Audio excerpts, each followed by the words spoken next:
Alhamdulillahilladzi hamdan katsiran tayyiban mubarakan fihi kama yuhibbu rabbuna wa yarda. Asyhadu an la ilaha illallah wahdahu rabbi la syarika lahu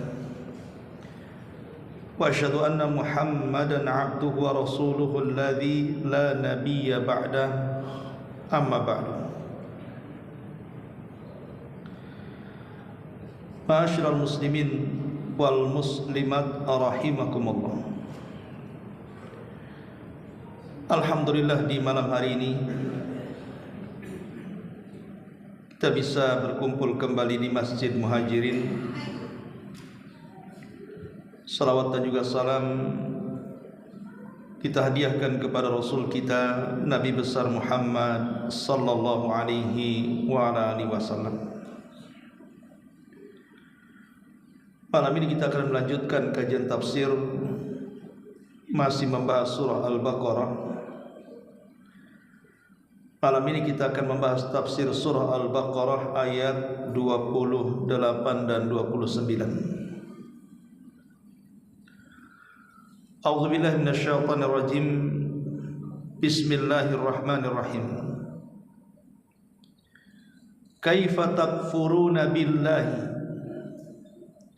wa kuntum amwatan fa ahyaakum thumma yumitukum thumma yuhyikum thumma ilaihi turja'un.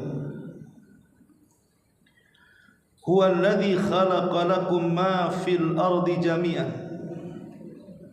thumma istawa ila as-sama'i fasawwahunna sab'a samawati wa huwa bikulli syai'in alim. Bagaimana kalian bisa kufur kepada Allah Subhanahu wa taala padahal dahulu kalian tidak ada. Kemudian Allah Subhanahu wa taala menghidupkan kalian. Kemudian Allah mematikan kalian. Kemudian Allah menghidupkan kembali kalian, dan kepada Allah lah kalian dikembalikan. Dialah Allah yang telah menjadikan segala yang ada di bumi untuk kalian, dan Dia berkehendak menciptakan langit, lalu dijadikannya 7 lapisan langit, dan Dia Maha mengetahui atas segala sesuatu.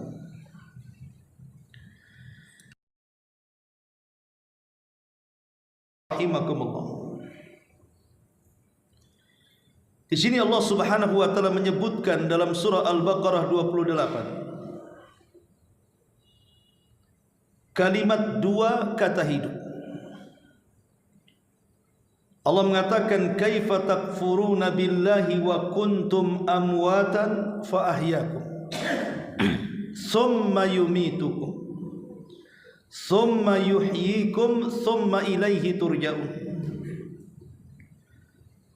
Bagaimana mungkin kalian bisa kufur padahal dulu kalian tidak ada, lalu Allah hidupkan kalian. Ini kata hidup pertama. Kemudian kalian dimatikan, kemudian kalian dihidupkan kembali. Di sini ada kalimat hidup yang kedua. Kemudian kepada Allah lah kalian akan dikembalikan.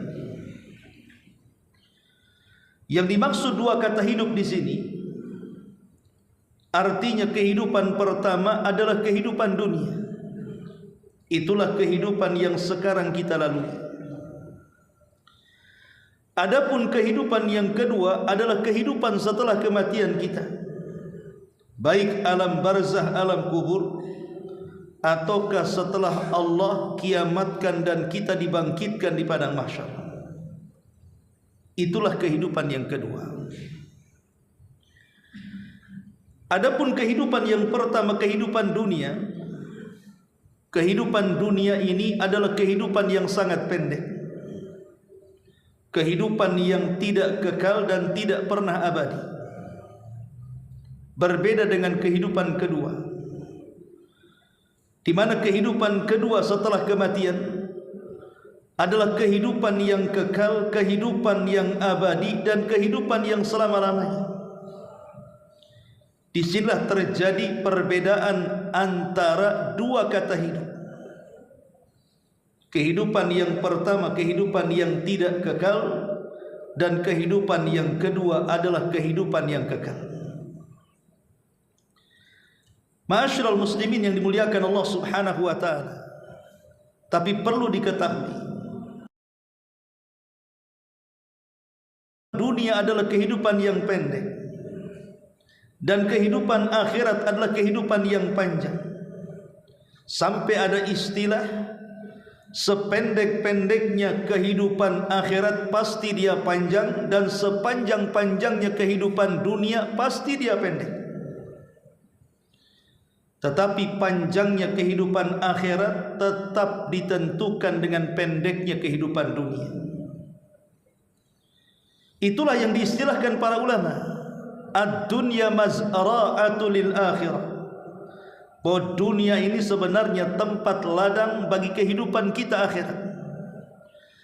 Maka siapapun yang bercocok tanam di dunia dan ia menanam kebaikan di dunia, maka di akhirat dia akan menuai kebaikan.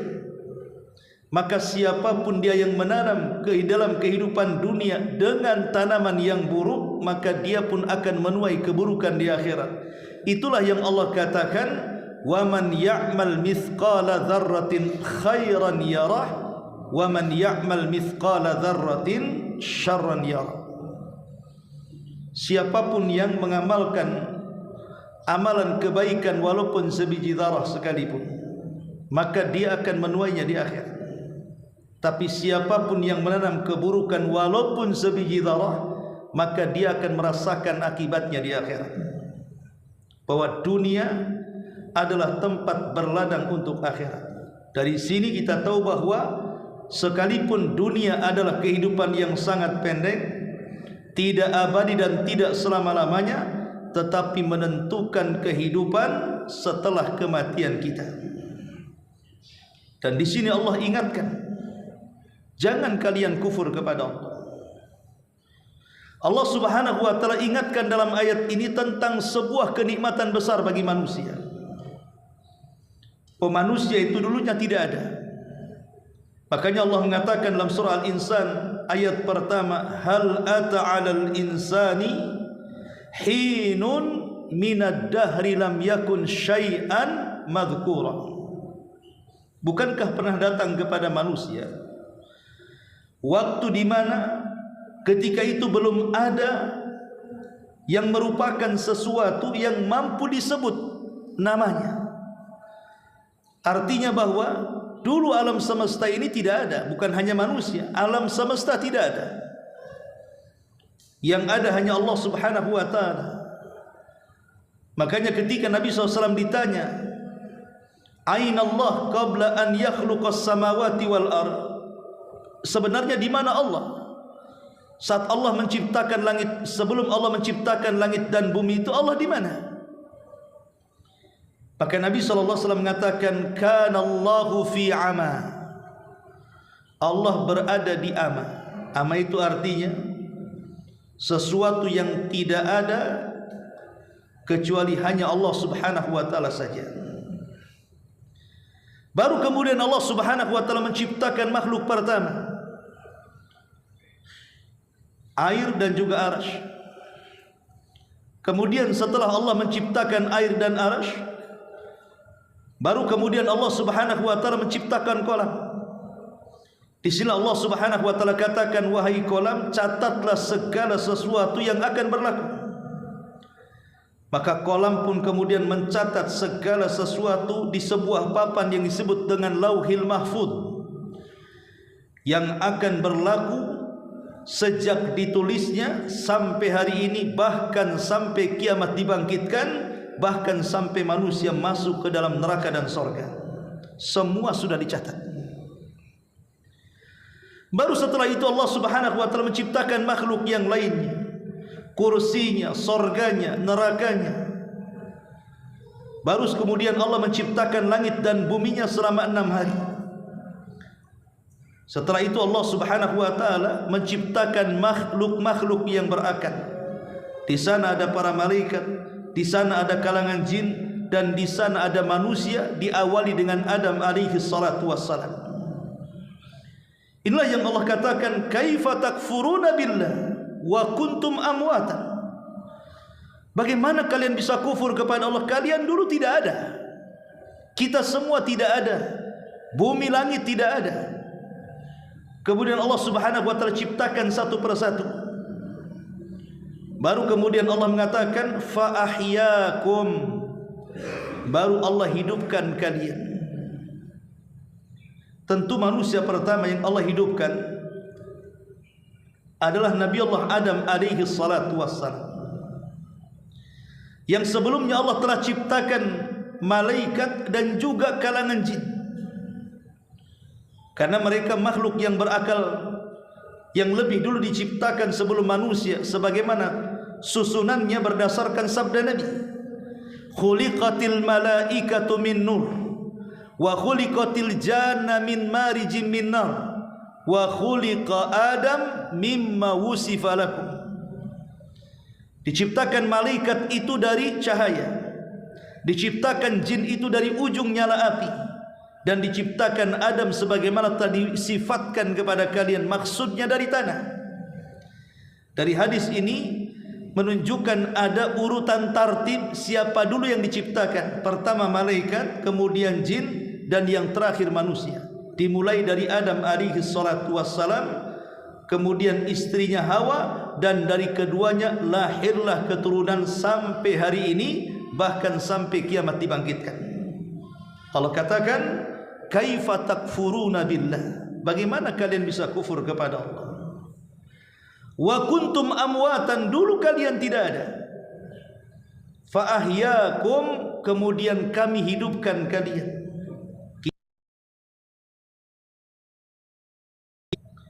Akan tapi ada perbedaan antara penciptaan Adam dengan turunannya. Kalau Allah Subhanahu wa taala menciptakan Nabi Adam, dimulai dari jasadnya dulu. Setelah jasadnya dibentuk, di mana Allah Subhanahu wa taala merintahkan malakul maut untuk mengambil seluruh tanah yang ada di bumi berdasarkan sifat dan bentuk serta warna tanah. Jadi ambilnya dari sifat-sifat tanah. Ada tanah yang keras, ada tanah yang lembut, yang lembek, dan yang semacamnya. Termasuk juga warnanya. Ada warna putih, hitam, merah, dan sebagainya. Baru tanah-tanah ini diangkat ke langit. Kemudian Allah bentuk di sebuah tempat antara sorga dan Sidratil Muntaha. Disitulah Allah bentuk Nabi Allah Adam alaihi salatu wassalam. Setelah Allah Subhanahu wa taala bentuk dengan sebaik-baik rupa, sampai Allah mengatakan, laqad khalaqnal insana fi ahsani taqwim. Sungguh kami ciptakan manusia itu dalam bentuk yang terbaik. Manusia bentuknya jauh lebih baik dibandingkan bulan, dibandingkan matahari, dan dibandingkan makhluk-makhluk yang lainnya. Manusia itu sebaik-baik bentuk. Makanya dahulu di zaman Khalifah Ja'far al-Mansur, ada anak muda yang baru menikah. Karena saking cintanya dengan istrinya, dia duduk di padang pasir, kemudian memandang bulan purnama, kemudian melantunkan syair tanpa sadar. Tiba-tiba dia mengucapkan kalimat yang di luar kesadarannya dan mengatakan, illam takun kal qamari fa anti talib. Kalau wajahmu tidak seindah bulan purnama, maka jatuhlah talak kepadamu. Dia mengucapkan tanpa sadar, sebenarnya ingin memuji kecantikan istrinya, namanya baru menikah, masa mau talak? Cuman tidak sadar dia mengatakan, illam takun kal qamari fa anti talik. Kalau wajahmu tidak seperti bulan, jatuhlah talak kepadamu, katanya. Menyesal anak muda ini, kemudian lapor kepada sang khalifah Ja'far al-Mansur. Maka sang khalifah mengumpulkan semua ulama dari 4 madhab. Di sana ada ulama Syafi'i, Hambali, Maliki, Hanafi. Kemudian sang khalifah bertanya, bagaimana hukum ucapan anak muda yang tanpa sadar mengucapkan kalimat itu? Apakah jatuh talak atau tidak? Maka mayoritas mazhab mengatakan jatuh talak. Mazhab Syafi'i mengatakan jatuh talak, mazhab Hanbali mengatakan jatuh talak, mazhab Maliki mengatakan jatuh talak. Kenapa?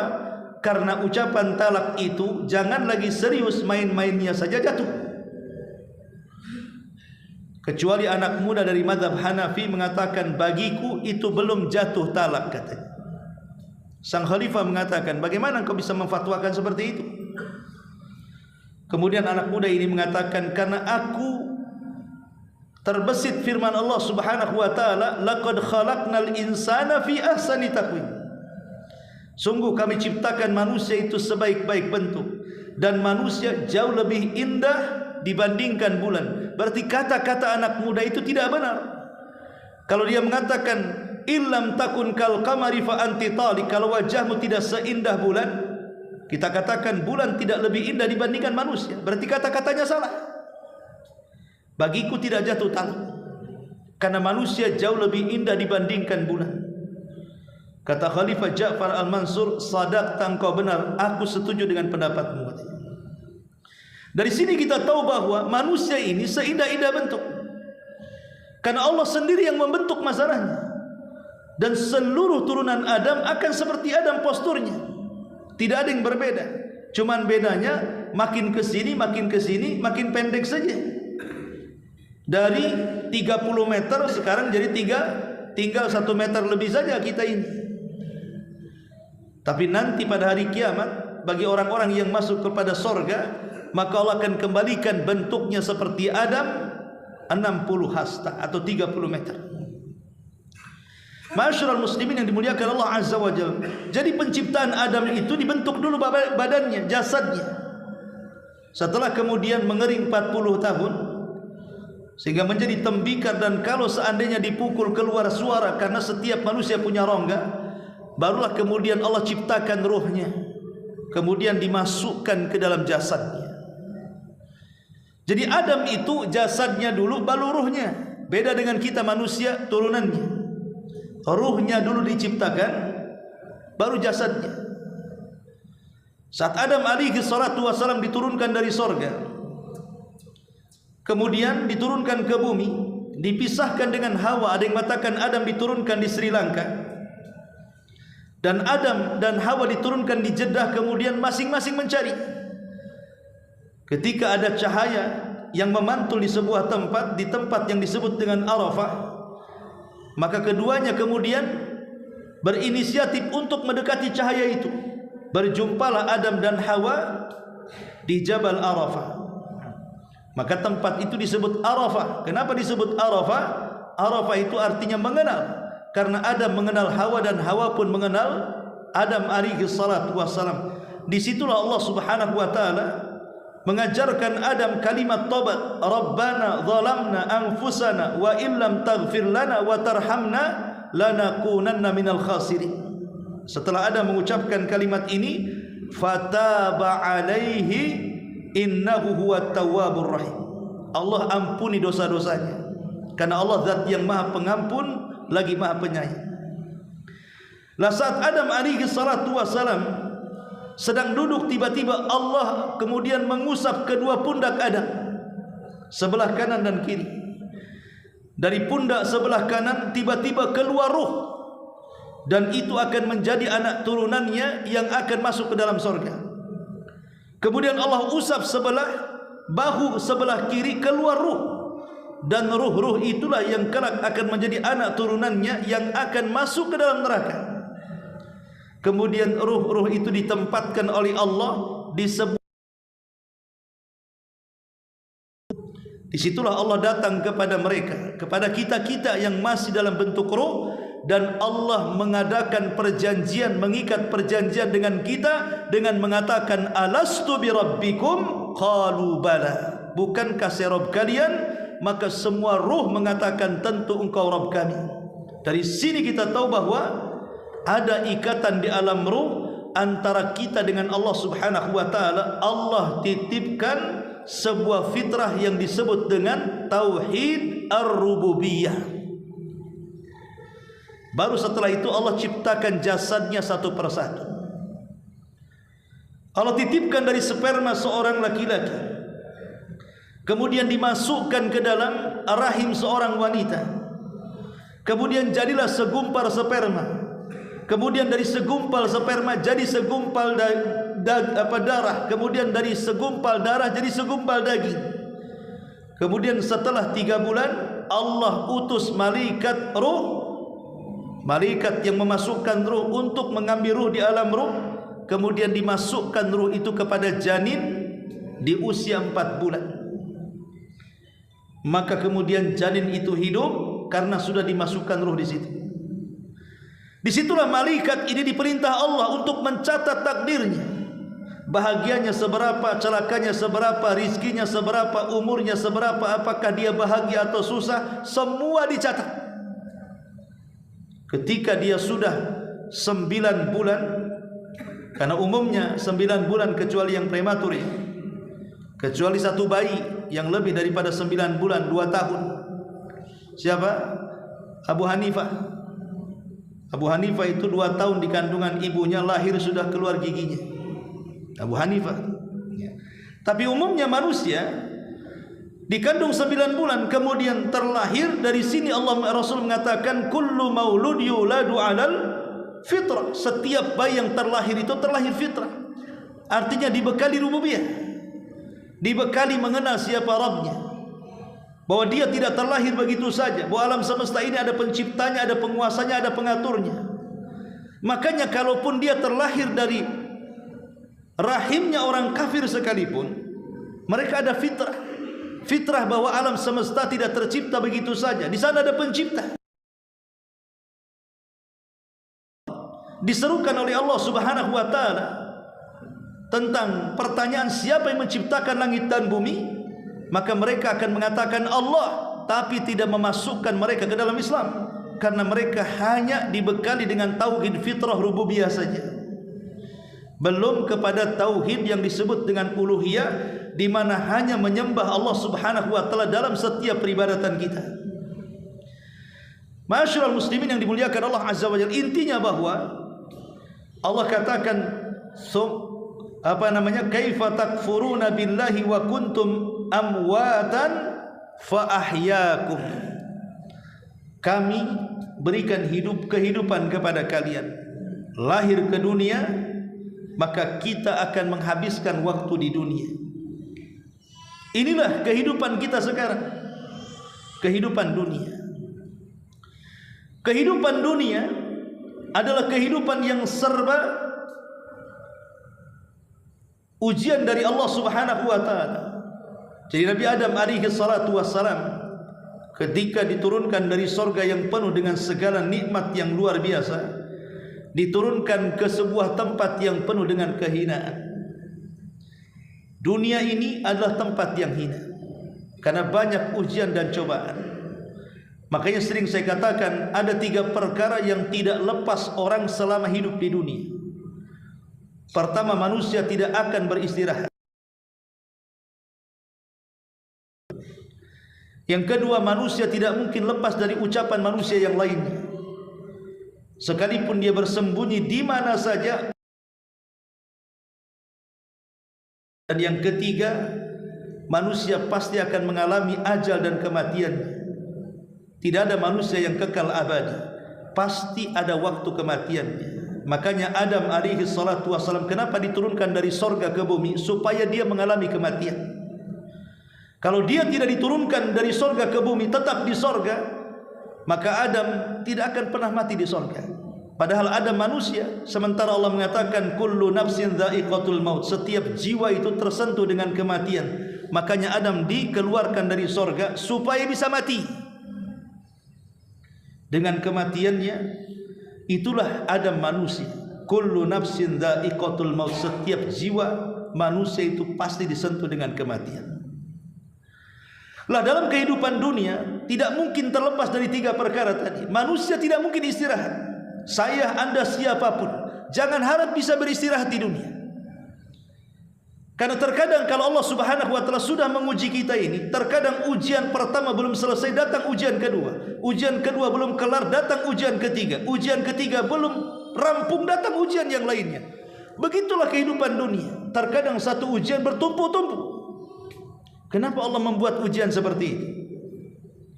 Karena bagaimanapun ujian yang Allah berikan itu tidak lain dan bukan supaya Allah melihat kejujuran dan kedustaan kita. Apakah kita jujur dengan keimanan kita, ataukah kita dusta dengan keimanan kita? Diberikan ujian oleh Allah Azza wa Jalla. Tapi ingat, Allah tidak pernah zalim. Maksudnya Allah tidak pernah zalim itu, setiap ujian yang Allah berikan, tidak ada manusia yang ketika diberikan ujian dia tidak sanggup memikulnya. Pasti sanggup. Tapi masalahnya sebelum dihadapi, terkadang manusia sudah datang putus asanya. Dia bisa selesaikan sebenarnya, cuman karena putus asa yang kemudian datang dari waswas setan, akhirnya dia menganggap ujian terlalu berat, kemudian dia pun gagal di perjalanan. Padahal Allah mengatakan la yukallifullahu nafsan illa wus'aha. Allah tidak mungkin membebani setiap manusia itu kecuali dengan sesuatu yang mampu dia usahakan. Allah tidak mungkin zalim. Tapi yang jelas bahwa dunia adalah tempat kita diuji. Kita tidak akan pernah istirahat. Entah diuji kesehatan kita, entah diuji keluarga kita, entah diuji ekonomi kita, entah diuji pergaulan kita, dan begitu seterusnya. Kita tidak mungkin lepas dari ujian. Kemudian yang kedua, manusia tidak mungkin lepas dari ucapan manusia yang lainnya. Sesuci apapun manusia, tetap dibicarakan keburukannya. Maryam bintu Imran, wanita suci, tidak pernah keluar dari mihrabnya. Kerjanya hanya ruku sujud, begitulah sepanjang hidupnya. Sejak bayi sampai dia akil balik, sampai dia dewasa, tidak pernah maksiat sama sekali. Ketika Allah Subhanahu wa taala mengutus Jibril untuk menitipkan ruhnya Isa di perut Maryam, mulailah kemudian Maryam bunting, tidak jelas siapa ayahnya. Dibicarakan orang-orang Yahudi bahwa Maryam seorang wanita pezina dan anaknya Isa adalah anak zina. Kalau sekelas Maryam yang suci saja tidak lepas daripada ujian ucapan jelek manusia, macam mana pula wanita di luar daripada Maryam? Bahkan Nabi SAW, manusia terbaik di alam semesta, manusia terbaik di kolong langit, manusia terbaik di atas bumi, tidak lepas daripada ejekan manusia. Dikatainya dia seorang gila, tukang sihir, tukang tenun, pemecah belah, macam-macam. Kalau sekelas Nabi saja tidak lepas daripada ujian ucapan buruk manusia, apalagi kita. Manusia tidak lepas, sehebat apapun, sesuci apapun, seahli ibadah apapun, manusia pasti dibicarakan manusia lain. Karena kita hidup di masyarakat serba salah. Umpamanya kita menghindari ucapan buruk kepada manusia, kita bergaul dengan sembarang orang supaya manusia tidak menjelek-jelekan kita. Siapa bilang? Bisa saja orang mengatakan datang kita, datang orang kepo katanya. Apain orang ini? Si datang aja kemari katanya. Ada orang yang menguring diri, kalau begitu saya tidak mau bergaul supaya tidak dibicarakan manusia. Akhirnya tidak pernah keluar dari rumahnya. Tetangga pun nyeletuk, jangan-jangan lagi ngerakit bom dia. Dan begitu seterusnya. Dimanapun manusia, sekalipun di hutan belantara sekalipun, tidak lepas daripada ucapan manusia. Karena itu fakta kenyataan orang hidup di dunia tidak mungkin lepas dari ucapan manusia yang lain. Dan yang ketiga, manusia itu tidak lepas dari kematian. Siapa raja-raja yang masih bertahan sampai hari ini? Di mana Namrud? Di mana Fir'aun? Di mana Qarun? Di mana para nabi dan rasul? Semua sudah ada di bawah tanah. Pemimpin dunia yang sangat tenar dan terkenal popularitasnya, di mana mereka? Mereka sudah mati ditanam di dalam tanah, menunjukkan bahwa tidak ada manusia yang kekal abadi. Tidak ada manusia yang kekal abadi, sampai iblis sekalipun. anzirni ila yaumi yub'atsun. Ya Rabb, tangguhkan usiaku sampai kiamat dibangkitkan. Setelah kiamat, trompet tiupan sangkakala pertama Israfil ditiupkan, iblis pun mati. Tidak ada yang tidak tersentuh kematian. Selama kita di dunia pasti disentuh dengan kematian. Itulah yang Allah katakan, kaifa takfuruna billahi wa kuntum amwatan fa ahyakum thumma yumitukum thumma yuhyikum thumma ilaihi turja'un. Bagaimana kalian bisa kufur kepada Allah? Dulu kalian tidak ada, kami hidupkan kalian, kemudian kami wafatkan kalian. Setelah Allah ciptakan kita, Allah wafatkan kita. Walaupun nanti setelah kematian Allah hidupkan kita kembali. Ma'asyiral muslimin yang dimuliakan Allah Azza wa Jalla, kembali kepada dua kata hidup dalam ayat ini. Tadi saya sudah singgung bahwa kehidupan pertama bicara soal kehidupan dunia. Kehidupan kedua bicara soal kehidupan setelah kematian kita. Dan kehidupan pertama menentukan kehidupan kedua. Dan kita tahu bahwa kehidupan pertama adalah kehidupan yang sangat pendek dan tidak abadi. Kehidupan akhiratlah kehidupan yang selama-lamanya dan tidak akan pernah mengalami kematian. Tetapi yang ingin saya katakan, karena kita tahu bahwa hidup kita di dunia ini tidak akan lama dan akan, maka persiapkanlah kehidupan dunia ini untuk akhirat kita. Ali bin Abi Thalib radhiyallahu anhu pernah ditanya tentang makna daripada takwa. Salah satu definisi takwa yang disebutkan Ali bin Abi Thalib adalah al-isti'dad li yaumir rahim. Hendaklah kita persiapan untuk hari setelah kepergian kita dari dunia ini. Dahulu orang-orang Yaman nekat pergi haji tanpa bekal. Di zaman Nabi, dia pikir, kita ini kan berangkat haji, pasti di jalan Allah kasih rizki. Nekat nggak bawa bekal. Yaman ke Saudi ini cukup jauh. Saya aja naik bus 2 hari 2 malam dari Son'a ke Mekah ini. Ini jalan kaki, berapa hari coba? Nekat nggak bawa bekal. Alasannya apa? Kalau kita tujuannya ibadah, pasti Allah tidak menyanyiakan. Pasti nanti Allah turunkan rizki di tengah jalan katanya. Nekat berangkat. Di tengah jalan kehausan, di tengah jalan kelaparan, sebagian mereka mati dan sebagian mereka ditolong orang. Akhirnya mereka pun sampai di Mekah dan melaksanakan haji. Perkara ini sampai kepada Nabi. Maka turun ayat kepada Nabi sallallahu alaihi wasallam, wa tazawwadu fa inna khaira zadit taqwa. Wa tazawwadu, berbekal kalian. Ngapain ibadah nekat-nekatan kayak gitu? Berbekal kalian. Makanya saya heran, ada orang haji pakai sepeda itu. Ini kayak orang Yaman tadi. Meriang di jalan, mati di jalan tuh. Anda ini sedang haji atau sedang minta-minta, di tengah jalan akhirnya minta-minta ngemis. Sekarang kan lebih canggih namanya ngemis online. Lah ini kan apa? Atau mungkin dijadikan konten saja. Sebenarnya dia tidak mau haji, sebenarnya dia sedang mengonten itu. Allah mengatakan wa tazawwadu, berbekal. Bekal, enggak mungkin tidak bekal, nanti mati di jalan. Tetapi walaupun demikian kata Allah, fa inna khaira zadit taqwa. Tetapi sebaik-baik bekal bukan makanan, bukan minuman, bukan pakaian, bukan rumah, bukan kendaraan, bukan tanah, bukan uang dan begitu seterusnya. Sebaik-baik bekal adalah ketakwaan kita kepada Allah Subhanahu wa taala. Itulah bekal yang bukan hanya menyelamatkan dunia kita sampai ke akhirat kita. Tapi kalau bekal uang, bekal makanan, minuman dan begitu seterusnya, itu hanya menyelamatkan kita di dunia saja. Tapi di akhirat belum tentu. Tapi ketakwaan itulah yang diperlukan. Fa inna khaira zadit taqwa. Ma'asyiral muslimin yang dimuliakan Allah Subhanahu wa taala. Allah Subhanahu wa taala mengatakan di sini, setelah kita mengalami kehidupan dunia, maka kita akan mengalami kematian.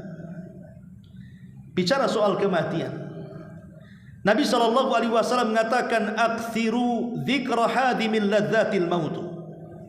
Perbanyak oleh kalian, kata Nabi, Ingat akan sesuatu yang bisa menghancurkan kelezatan dan kenikmatan kalian di dunia, itulah kematian. Kematianlah yang menghancurkan kelezatan hidup.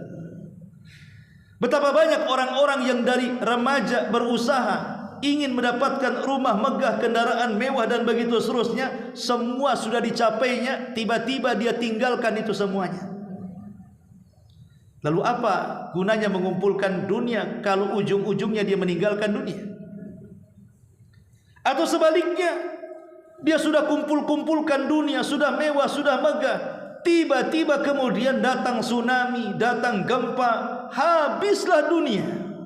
Dunia pun meninggalkan dia. Karena dunia itu cuma dua saja, kita yang meninggalkan dunia atau dunia yang meninggalkan kita. Lalu apa gunanya mengumpulkan? Kalau bukan untuk bekal kita untuk akhirat kita itu. Lah di sini Nabi SAW ingatkan soal kematian. Kematian itu yang menghancurkan kelezatan kalian. Saat mabuk lagi teler-telernya, mati, hilang senangnya. Saat berzina, naudzubillah, tiba-tiba kemudian mati, hilang lezatnya. Itulah kematian, bisa menghilangkan kelezatan dunia. Lah Nabi SAW ingatkan, perbanyak oleh kalian kematian. Pertanyaan pun muncul, kenapa kita harus mengingat banyak kematian? Kita akan hidup di dunia, ceritalah dunia. Kenapa cerita kematian? Nantilah kalau sudah mati, cerita mati. Kita ini masih hidup, cerita hidup saja. Kenapa Rasul mengatakan perbanyak, ingat yang menghancurkan kenikmatan kalian, yaitu kematian? Kenapa kita disuruh ingat mati? Karena satu, kematian itu sebuah kepastian. Dua, datangnya tanpa pemberitahuan. Tiga, dia bukan akhir dari sebuah perjalanan. Dia sebuah kepastian. Datangnya pun tidak ada pemberitahuan. Ada perjalanan panjang yang akan melelahkan setelah kematian. Inilah kenapa kita disuruh mengingat kematian. Karena kematian sebuah kepastian. Hebat apapun hari ini, taruhlah sekarang ilmu farmasi berkembang, ilmu kedokteran luar biasa, ditemukan alat-alat canggih, ditemukan perobatan farmasi yang luar biasa. Yang dulu mungkin penyakit dianggap luar biasa, sekarang dianggap penyakit biasa karena sudah ditemukan obat-obatannya. Pertanyaannya, apakah kematian bisa ditangkal dengan operasi? Apakah kematian bisa ditangkal dengan obat-obatan? Apakah kematian bisa ditangkal oleh doktor-doktor profesor itu? Tidak. Idza jaa ajaluhu la yastakhiruna sa'atan wa la yastaqdimun. Ingat, ajal itu kalau sudah datang, tidak mungkin mundur, tidak mungkin maju tuh. Pas waktunya. Jangan lagi orang sakit, orang sehat saja bisa mati. Jangan lagi orang-orang yang betul-betul berhati-hati. Orang yang merasa aman dengan kematian, yang sudah hati-hati saja dia mati. Karena kematian itu tidak pernah pilih siapapun. Kalau di Lauhil Mahfuz sudah ditakdirkan kita mati, maka mati. Adapun sebab kematian itu macam-macam bentuknya. Kematian itu satu. Sebab boleh jadi macam-macam. Sebabnya kepleset, sebabnya jatuh, sebabnya ketabrak. Mati ya tetap mati. Mati itu cuma satu, keluar ruh dari jasad. Dan itu sudah ditakdirkan oleh Allah Subhanahu wa taala bahwa setiap jiwa itu mesti mengalami kematian. Sekalipun kata Allah, anggaplah kita benteng rumah kita ini dengan benteng yang kokoh, dengan satpamnya, penjaganya sampai kepada anjing gilanya. Tapi kalau datang malakul maut, semua bisa ditembusnya. Aina ma takunu yudrikumul maut walau kuntum fi burujim musayyada. Allah katakan dimanapun kalian berada, sekalipun di dinding benteng yang sangat kokoh sekalipun, kematian itu pasti akan menjemput kalian. Ingat, kematian sebuah kepastian, jangan pernah diragukan.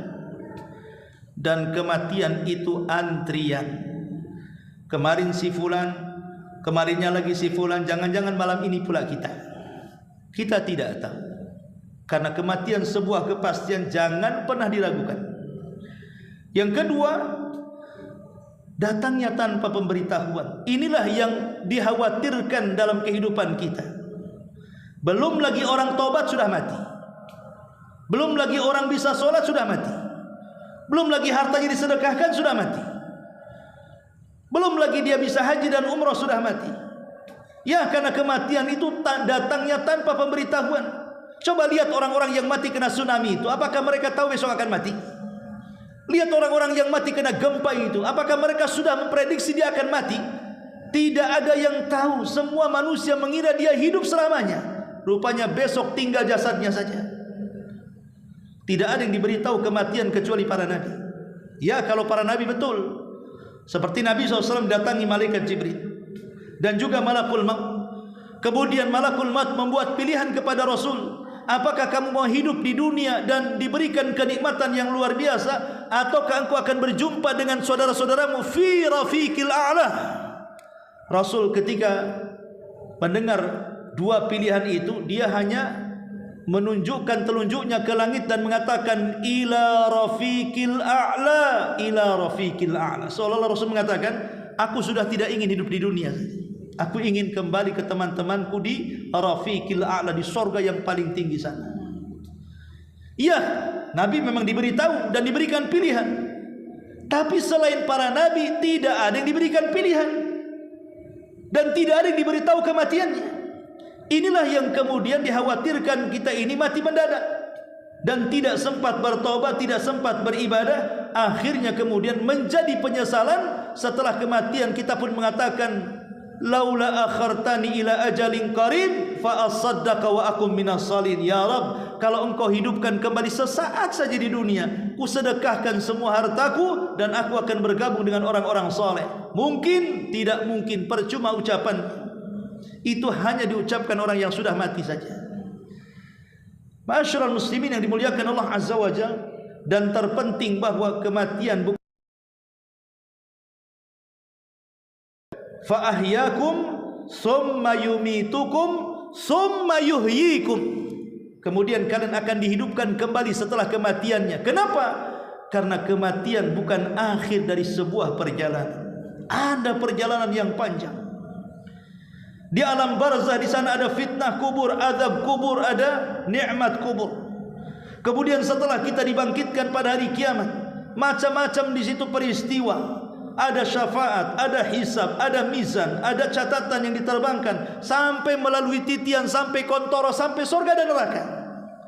Semua akan dihadapi setiap manusia, karena kematian bukan akhir dari sebuah perjalanan, tetapi perjalanan setelah kematian seulang-ulang ditentukan dengan perjalanan pendek di dunia.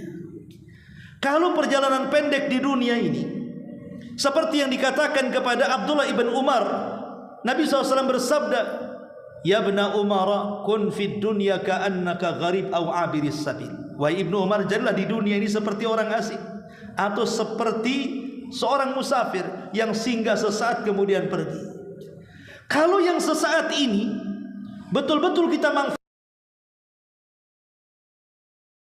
dalam posisi husnul khatimah, maka sekalipun perjalanan yang melelahkan setelah kematian, maka melelahkannya akan menjadi sebuah kepuasan, karena dia akan dimasukkan ke dalam sorga yang kenikmatannya tidak pernah dilihat mata, didengar telinga, bahkan terlintas dalam pikiran manusia pun tidak, saking nikmatnya. Tapi kalau yang sebentar ini kita gunakan untuk maksiat sehingga kita mati su'ul khatimah, maka perjalanan yang melelahkan itu memang sungguh melelahkan. Karena akhir perjalanannya pasti akan diadab dan dimasukkan ke neraka Allah Azza wa Jalla. Inilah Allah katakan, summa ilaikum turja'un. Kemudian kepada Allah lah kalian akan dikembalikan. Wallahu a'lam. Ini diantara keterangan ayat singkat dari surah Al-Baqarah 29. Subhanallah bihamdika, asyhadu an la ilaha illa anta, Allahu ta'ala alam. Assalamualaikum warahmatullahi wabarakatuh.